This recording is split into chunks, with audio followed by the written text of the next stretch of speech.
বাঁধিছিস গে রানী খাটো শাড়ির ড্রেসটায়।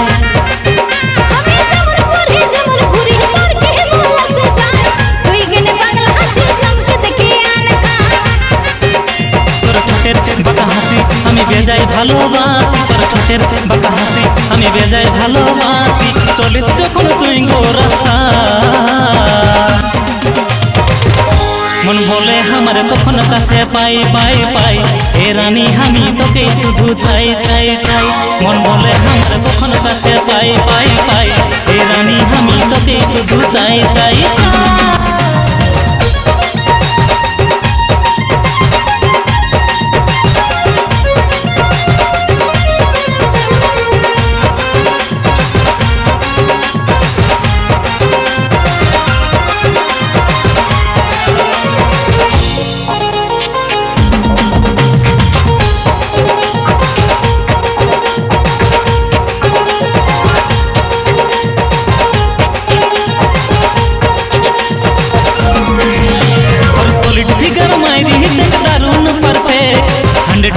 लव के हमर गोरी हले एक से फालतू फालतू कोई हीरो करिस नहीं होए पाबे नहीं हम के हम मन तैयार से।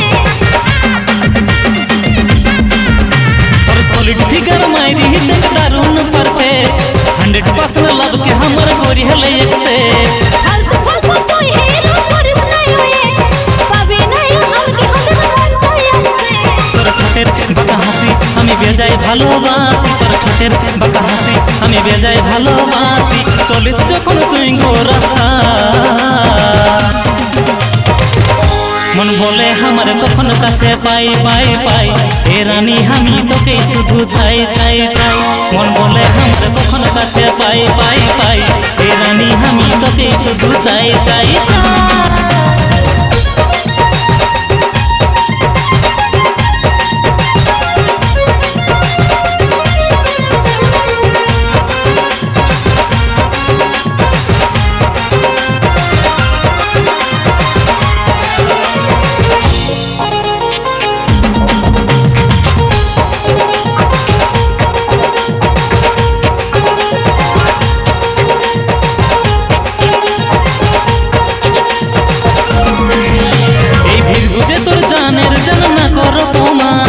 তোকে সোনা সই পেয়েছি আমার মনো প্রাণ, আমি তোকে ভালোবাসি টুকু করলি পরিশান তোরে শুধু আছে আমি তুই আমার জান। এই ভিড় বুঝে তোর জানের জান না করো প্রমাণ, তোকে সোনা সই পেয়েছি আমার মনো প্রাণ। আমি তোকে ভালোবাসি টুকু করলি পরিশান তোরে শুধু আছে আমি তুই আমার জান। তোর ঠোঁটের বাঁকা হাসি আমি বেজায় ভালোবাসি, তোর ঠোঁটের বাঁকা হাসি আমি বেজায় ভালোবাসি। চলিস যখন তুই গো রাস্তা মন বলে আমার কখন কাছে পাই পাই পাই, এ রানী আমি তোকে শুধু চাই চাই চাই। মন বলে আমার কখন কাছে পাই পাই পাই, এ রানী আমি তোকে শুধু চাই চাই চাই।